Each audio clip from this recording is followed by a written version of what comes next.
My husband sent me a message from Hawaii saying, I'm in Hawaii with my 22-year-old lover. The divorce papers are on their way, and I've already emptied our joint account of $4 million. I couldn't help but laugh and responded by sending my bank statement, which showed a credit of $4 million. Because the account he emptied? Actually, the message arrived while I was serving customers in my boutique. I'm leaving you and going to Mexico City with my 21-year-old girlfriend. I've already emptied our joint account. My hand didn't even tremble while I read it. My voice remained steady while I helped Ms. Teresa choose a scarf. The only sign that my husband, with whom I had been for 13 years, had just broken up with me via text message, was a slight narrowing of my eyes. I waited until Ms. Teresa left with her purchase wrapped in our traditional silver paper, and only then typed my response. Good luck. My name is Carla, I'm 39 years old, and today I received the coldest goodbye of my life. But while Armando probably felt like the king of drama, thinking I would be in tears over the betrayal, I simply calmly closed my boutique for the day. The signs had all been there for months. The late nights at work that didn't match his salary. The new passwords on his phone. Out of nowhere. The way he started going to the gym every day. Buying new clothes. Trying to look younger. I paused the video to say that part 2 is on the Juan Reddit channel. Let's go back to my story 4 months ago. I found a receipt from a fancy restaurant for 2 people. On the very night he said he was working overtime. That same day, I opened a new account at another bank. A week later, when he came up with the idea of joining our money to make things easier, I just smiled and said, sure. Meanwhile, I was transferring my personal savings to this new account.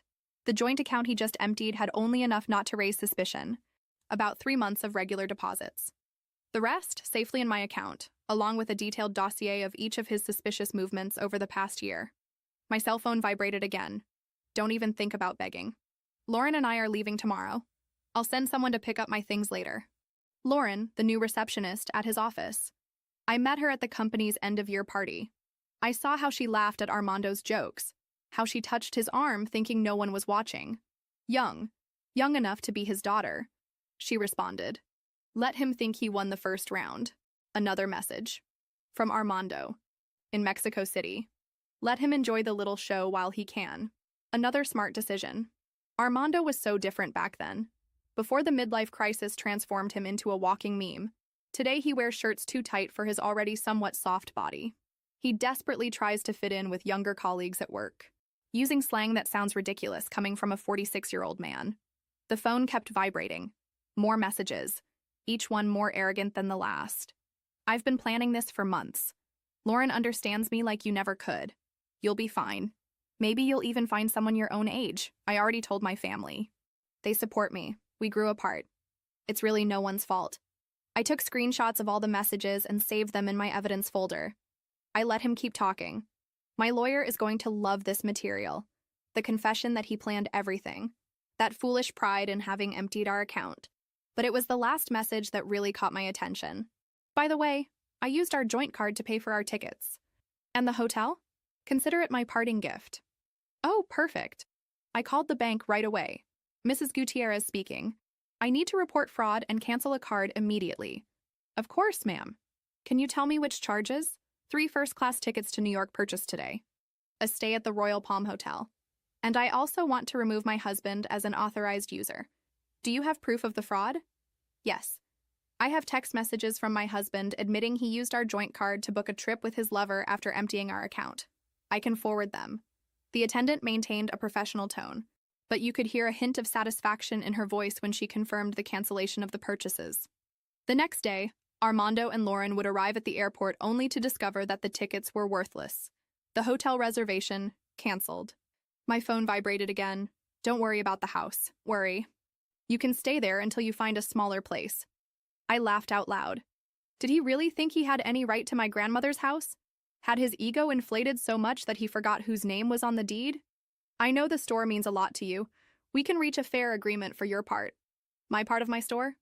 The one that I created, that I funded while he complained about my overtime hours and said it was just a hobby. I poured myself a glass of wine. The one I had been saving for a special occasion.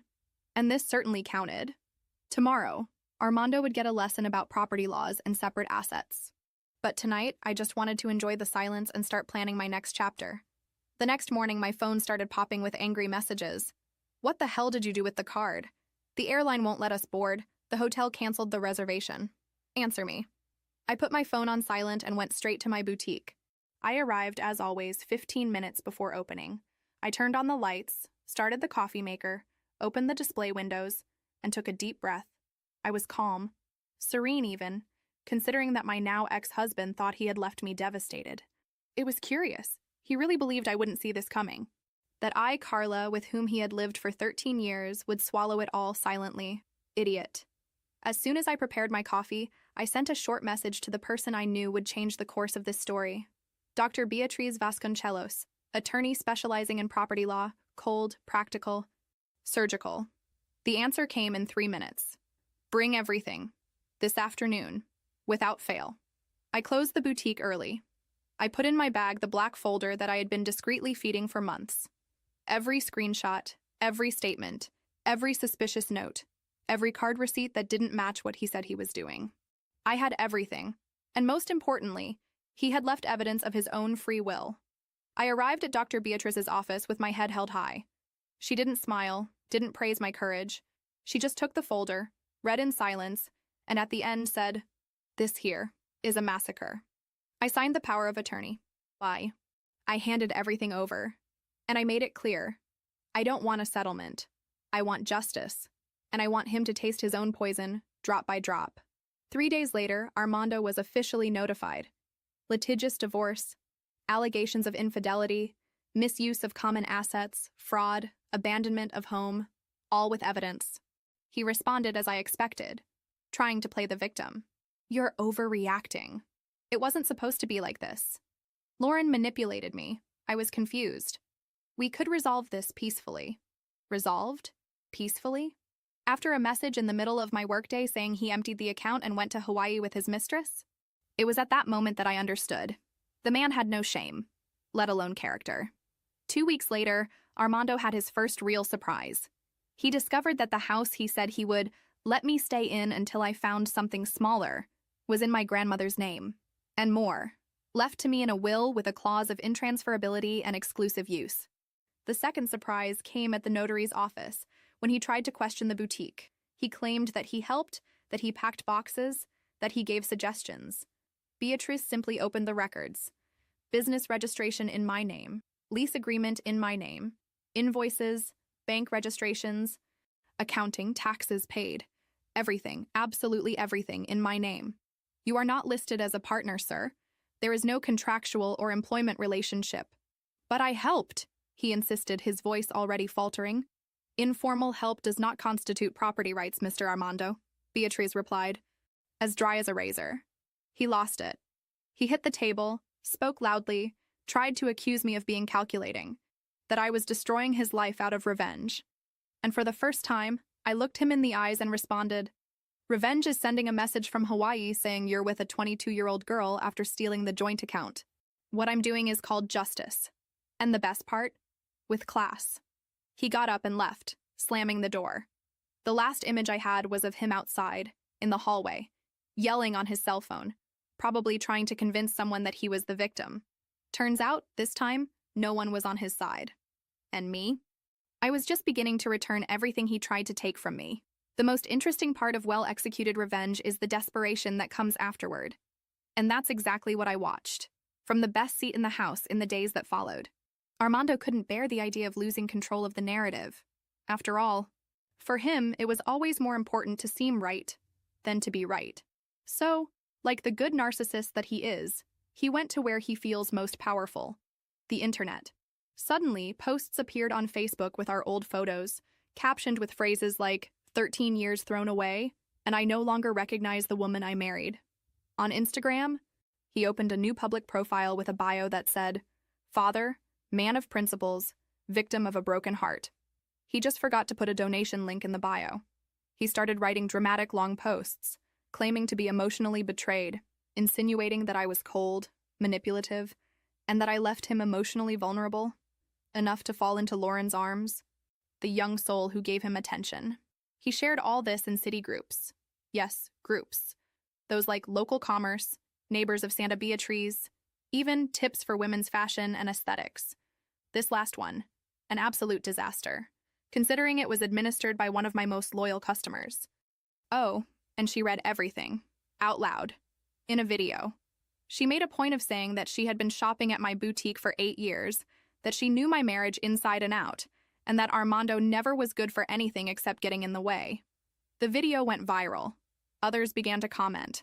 Customers started posting photos shopping at the boutique with captions like "valuing strong women" or "buy from someone who had the courage to start over." My store began to receive more messages than ever. Appointments, compliments, orders. And me? I didn't need to say a word. Armando's sandcastle began to crumble. Lauren, who at first seemed so enchanted with the mature and well-traveled man, didn't take long to feel the weight of public shame. She was exposed in the comments, identified in the screenshots, criticized by colleagues, and then disappeared. Literally. One fine day, Armando posted a photo alone with the caption, "Starting over." The same day, her Instagram profile was deleted. Sources, and by sources I mean a friend who works at the same company, told me that Lauren requested a transfer to another department and blocked Armando on everything. He was left without his lover, without reputation, and worse, without money. His cards started getting declined. He tried to fill up his car and the debit was denied. He tried to have lunch at a restaurant and had to leave his cell phone as collateral while he ran to the nearest bank. Of course, he didn't know that all joint accounts and bank authorizations had been deactivated. Beatrice took care of that personally, and all the new passwords were safe. He sent me furious messages. "You left me with nothing. This is financial abuse. You will pay me for every humiliation." I read them, took a deep breath, and answered with a single phrase. "What's yours is safe. What was mine, you no longer touch." He disappeared for a few days, and I thought maybe he had learned his lesson. But Armando is the type who prefers embarrassment to dignity, and the embarrassment was just beginning. And then came the day of the hearing. I woke up early, calmly. I gave myself the right to prepare my own breakfast in silence with the playlist I liked, and without anyone complaining that the smell of my coffee was too strong, as Armando did every morning, as if the smell was the problem, and not him. I chose my outfit with the same care as someone putting on armor.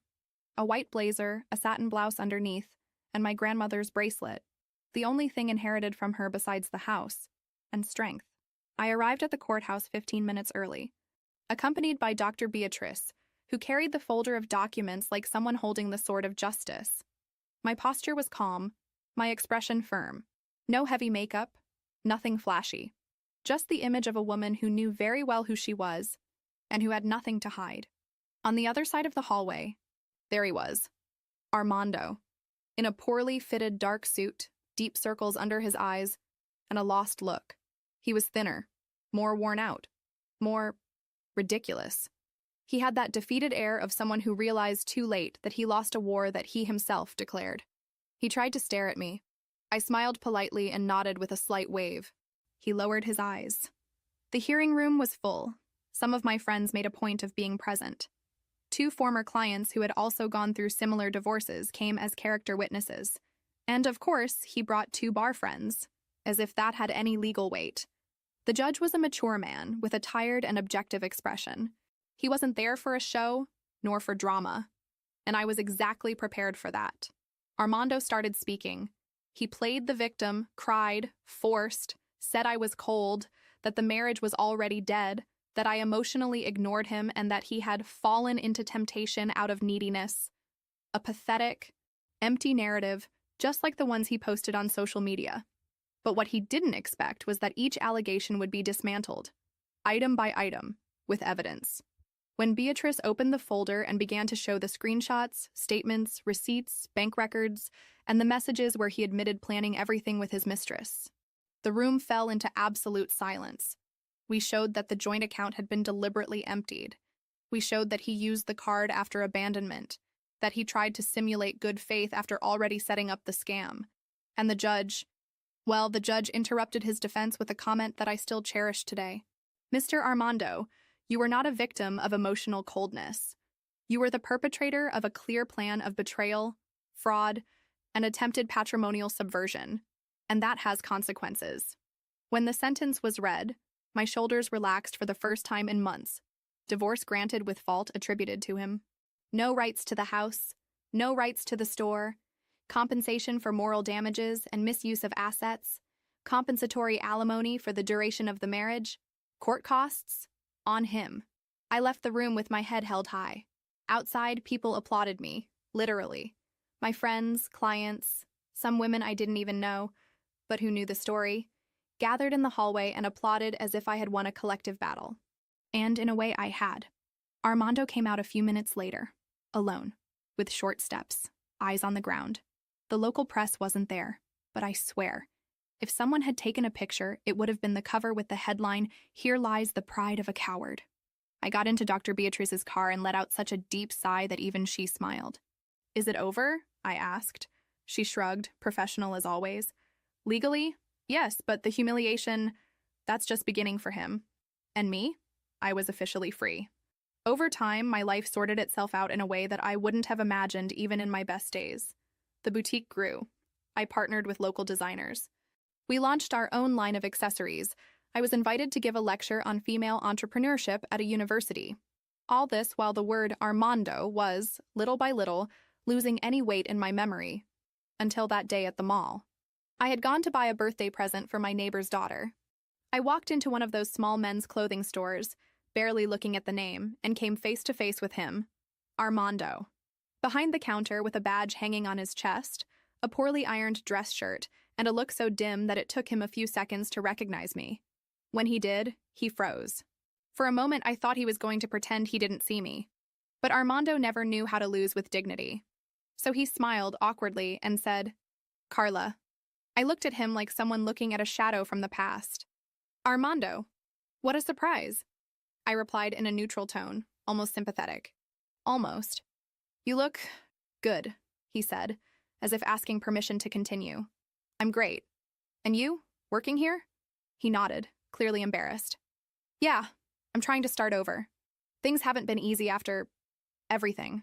I feigned empathy. I fidgeted with a random hanger just to avoid maintaining eye contact for too long. "Good that you're trying, Armando. Starting over is important. Everyone deserves a second chance. For themselves, right?" I said with a delicate smile that hid the blade behind the phrase. He seemed to swallow hard. I wanted to apologize. Really, I was an idiot, a complete imbecile. I lost myself. "I know," I replied. Just like that. No flourish. He hesitated.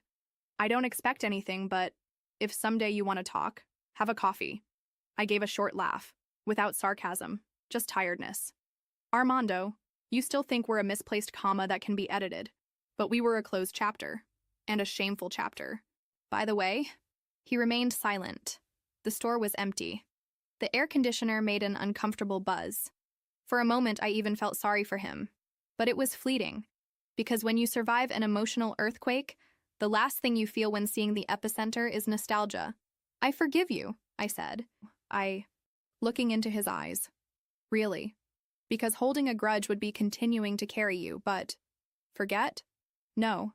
You are a constant reminder of everything I overcame. And honestly, I'm grateful for that." He tried to outline a reaction, but didn't have the strength. He just nodded with a minimal nod, almost imperceptible. "Good luck, Armando. I hope that one day you can look back and feel a bit of shame for what you did." I left the store without buying anything. Outside, the world went on. People laughed, the windows shone, and my phone beeped with a new order from the boutique. I smiled. I adjusted the strap of my bag on my shoulder and kept walking, without looking back. Because honestly, those who live in the past belong in a museum. And Armando, well, he was just a dusty piece that I no longer visited. Life has an ironic and an absolutely wonderful way of rewarding those who don't take revenge with anger, but with results. Months after that pathetic reunion, my boutique was no longer just a charming store in the city center. It became a reference. We expanded, opened a second unit in an upscale neighborhood, and I created my own line of scarves printed with phrases of overcoming. One of them went viral. It read, "You didn't break me. You freed me." I started receiving invitations to events, fairs, interviews.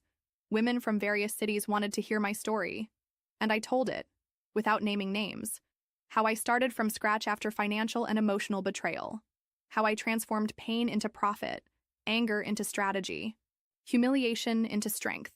In one of these interviews, they asked me, "And do you regret anything?"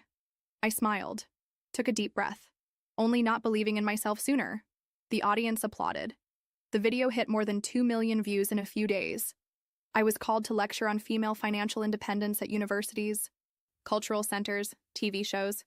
Meanwhile, Armando? Well, reliable sources and discreetly well-informed told me that he was evicted from the apartment where he was living for non-payment. The car, which he used to try to maintain his image, was repossessed for default. The dramatic messages he used to send were replaced by silence. No more apologies, no new attacks. I think finally, he understood that whoever digs their own hole, sooner or later drowns in what they built. And me? I was living the best phase of my life. On the night of my 40th birthday, I sat with my closest friends at an elegant restaurant with a view of the city that I reconquered with my own hands. We laughed loudly, without guilt, each with her glass of sparkling wine, celebrating not only my story, but all women who managed to rise even when they tried to push them to the bottom of the well. One of them raised her glass and said, "We should toast to well-executed revenge." But I corrected her. "No, let's toast to freedom, because revenge is temporary, but being free, that's priceless." We toasted, we laughed, and I closed my eyes for a moment. There was no more pain, no more fear, just an entire future ahead. And this time, it was all mine. Did you like the story? Leave your opinion in the comments. Subscribe to the channel to help, and see you next time.